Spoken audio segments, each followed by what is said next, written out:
अस्सलाम वालेकुम। कैसे हैं स्टूडेंट्स? बैम PCHS government college for women का फिज़िक्स का पेपर आज सॉल्व करने जा रहे हैं, जिसके सबसे पहले हम MCQ सॉल्व करेंगे। तो चलिए स्टार्ट करते हैं। क्वेश्चन नंबर 1 है हमारे पास, which of the following pairs have the same dimensions? Moment of inertia and torque, surface tension and force, impulse and momentum, specific heat and latent heat. तो सबसे पहले हम चेक करते हैं डायमेंशन मोमेंट ऑफ इनर्शिया और torque. तो उसके लिए मैंने यहाँ पे लिख दिया है moment of inertia has dimensions of. अच्छा, मोमेंट ऑफ इनर्शिया का फॉर्मूला क्या होता है? Mass multiplied by the square of length.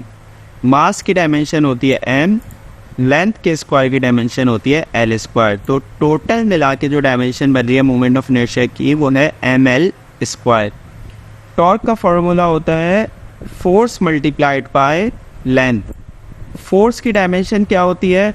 Force की डायमेंशन मैं यहाँ पे आपके सामने लिख रहा हूँ, एम एल टी की पावर -2।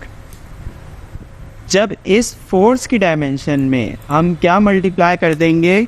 हम इसमें लेंथ को मल्टीप्लाई कर देंगे, तो हमारे पास डायमेंशन बन जाएगी एम एल स्क्वायर टी की पावर -2। तो टॉर्क की डायमेंशन है एम एल स्क्वायर टी की पावर -2, मोमेंट ऑफ इनर्शिया की डायमेंशन है एम एल स्क्वायर। तो ये दोनों डायमेंशन सेम नहीं है। चले, नेक्स्ट ऑप्शन है हमारे पास सरफेस टेंशन एंड फोर्स। तो सरफेस टेंशन का फॉर्मूला होता है फोर्स डिवाइडेड बाय लेंथ, यानी फोर्स की जो डायमेंशन थी हमारे पास एम, ये लिखी हुई भाई के, ये फोर्स की डायमेंशन ही लिखी हुई है एम एल टी की पावर -। जब हम इसे लेंथ से डिवाइड कर देंगे, जब हम इस पूरी डायमेंशन को लेंथ से डिवाइड कर देंगे तो एल से एल कैंसिल हो जाएगा और हमारे पास सरफेस टेंशन की डायमेंशन बनेगी एम टी की पावर -, जबकि फोर्स की डायमेंशन है एम एल टी की पावर -2, और ये दोनों डायमेंशंस भी आपस में सेम रहेंगे। Now coming to the third, which is impulse and momentum. Impulse का फॉर्मूला होता है force multiplied by the time. जब भी हम फोर्स को टाइम से मल्टीप्लाई करेंगे तो टाइम, क्योंकि फोर्स की डायमेंशन में टाइम का इन्वर्स स्क्वायर है, जब भी ये टाइम से मल्टीप्लाई होगा तो न्यूमरेटर वाला टाइम और एक डिनोमिनेटर वाला टाइम कैंसिल हो जाएगा, जिसकी वजह से टाइम की पावर हो जाएगी जस्ट इन्वर्स। तो इम्पल्स की डायमेंशन है एम एल टी की पावर -। वाइल मोमेंटम का फॉर्मूला हमारे पास क्या है? मास मल्टीप्लाइड बाय वेलोसिटी, और ये मास की डायमेंशन है m, वेलोसिटी की डायमेंशन है एल टी की पावर -1। तो जब हम इन्हें मल्टीप्लाई कर देंगे तो इसकी डायमेंशन बन जाएगी मोमेंटम की एम एल टी की power -। So this is our answer, क्योंकि इन दोनों की dimensions same. Now coming to the question number 2, the ratio of dimension of area to the volume. आपको पता है एरिया की डायमेंशन होती है एल स्क्वायर, वॉल्यूम की डायमेंशन होती है एल क्यूब। तो जब आप स्क्वायर को क्यूब से डिवाइड करेंगे तो आपके पास पावर बचेगी -1। तो ये है हमारा answer, option number B. Coming to the third, the ratio of numerical values of average velocity and average speed of a body is always unity। इसका आंसर यूनिटी इसलिए है क्योंकि वेलोसिटी और स्पीड किसी भी बॉडी की, उनकी मैग्नीट्यूड हमेशा सेम होती है। फ़र्क किसका आता है? डायरेक्शन। क्योंकि स्पीड की कोई डायरेक्शन नहीं होती, स्पीड एक स्केलर क्वांटिटी है, वेलोसिटी वेक्टर क्वांटिटी है, वेलोसिटी की डायरेक्शन होती है। लेकिन इन दोनों की न्यूमेरिकल वैल्यूज़ हमेशा सेम होती है, और इन सेम वैल्यूज़ को जब भी हम डिवाइड करेंगे, रेशो लेंगे, तो इसका आंसर हमेशा 1 आएगा, यूनिटी आएगा। ठीक है। Coming to the question number 4, if the speed of a moving body is half, इस काइनेटिक एनर्जी बिकम्स। अब आए ज़रा, काइनेटिक एनर्जी का फॉर्मूला होता है हाफ एम, एक क्रॉस मिस्टेक, 1/2 mv²। तो जब भी हम क्या करेंगे कि इसमें काइनेटिक एनर्जी की वैल्यू को वेलोसिटी से रिलेट करने की कोशिश करेंगे, तो हम तमाम कॉन्स्टेंट्स को रिमूव कर देंगे। Mass is constant, half is constant. अब हम वेलोसिटी की वैल्यू को क्या पुट करेंगे, हाफ, क्योंकि हमें चेक करना है कि अगर वेलोसिटी हाफ हो जाए तो क्या फ़र्क पड़ेगा।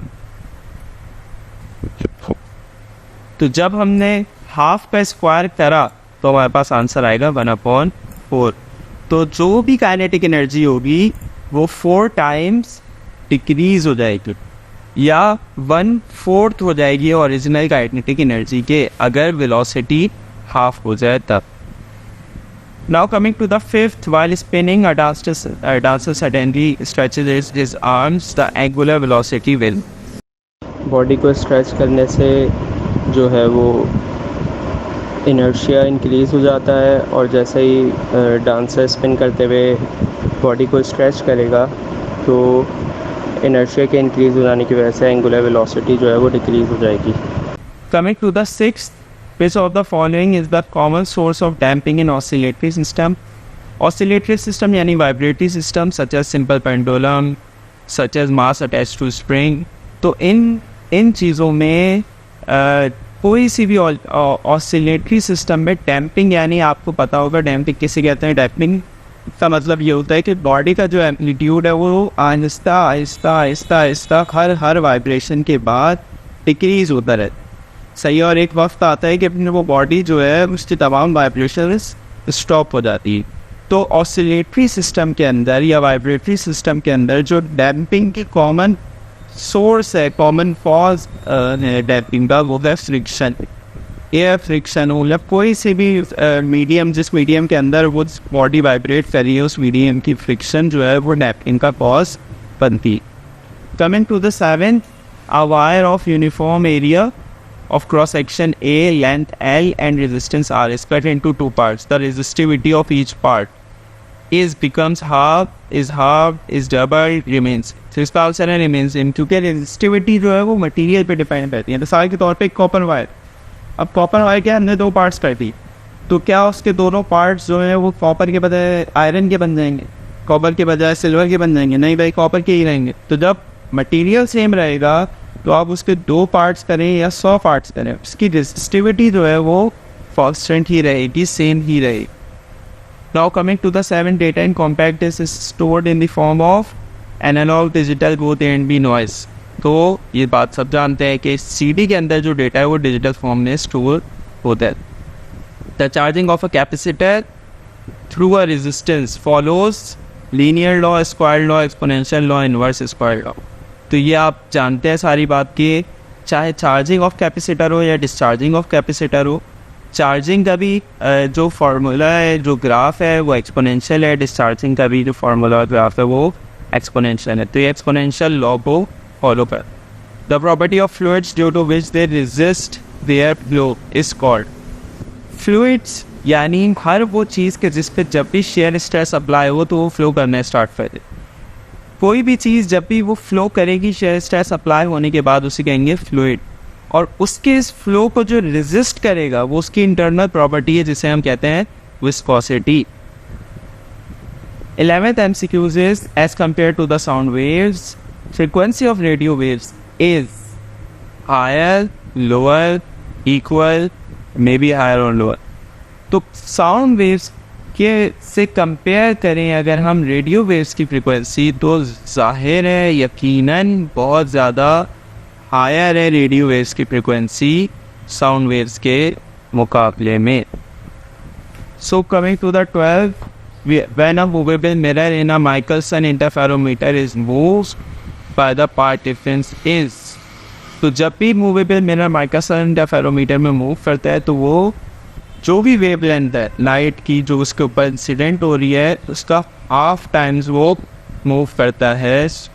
आपको पता है माइकलसन इंटरफेरोमीटर के अंदर 2 मिरर्स होते हैं, एक हमारे पास जो है वो फिक्स मिरर है, एक हमारे पास मूवेबल, और जो मूवेबल मिरर मूव करता है वो इंसिडेंट लाइट की वेव लेंथ का हाफ मूव कर λ/2।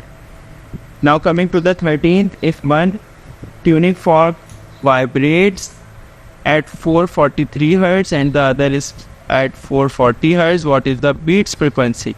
तो beats frequency निकालने के लिए हम इन दोनों frequencies को माइनस कर देंगे। जब भी आप 443 आप माइनस कर दें 443 को 440 से, तो आपका आंसर आ जाएगा 3 hertz. Now coming to the 14th, which of the following factors affects the frequency of vibration in a stretch spring? Stretch string, तो किसी भी स्ट्रेच स्ट्रिंग के अंदर 3 फैक्टर्स हैं जो उसकी फ्रीक्वेंसी के ऊपर इफेक्ट कर रहे होते हैं। सबसे पहली tension of string, second is material of string, third is length of string. So all 3 are our answer, so the option D is all of these, so the answer is all of the up. 15 is a simple harmonic oscillator and has amplitude A, time period T, its maximum speed is, तो simple harmonic oscillator की maximum speed का हमारे पास formula है 2 pi amplitude upon time P. Coming to the 16th, 2 charges are at a certain distance. If the magnitude of each charge is double, the force will become, तो ये हमारे पास जो है वो फोर्स का फार्मूला है हमारे पास। कूलम्स लॉ का बेसिकली ये फार्मूला है कि Q1 Q2 divided by R square, R square. तो अगर हमें सिर्फ मैग्नीट्यूड ऑफ चार्जेस के रिस्पेक्ट से हमें चेक करना है कि फोर्स पे क्या इफेक्ट पड़ेगा, तो हम कॉन्स्टेंट्स को रिमूव कर देंगे क्योंकि K कांस्टेंट है, दोनों चार्जेस के दरमियान डिस्टेंस को हम चेंज नहीं कर रहे, तो ये कांस्टेंट है। Q1 की मैग्नीट्यूड को हमने जो है वो डबल कर दिया, 2 पुट कर दिया उसकी जगह। Q2 की मैग्नीट्यूड की जगह भी हमने 2 पुट कर दिया। 2 और 2 जब भी मल्टीप्लाई होंगे आंसर आएगा 4। So our answer is 4, force becomes 4 times of its original value.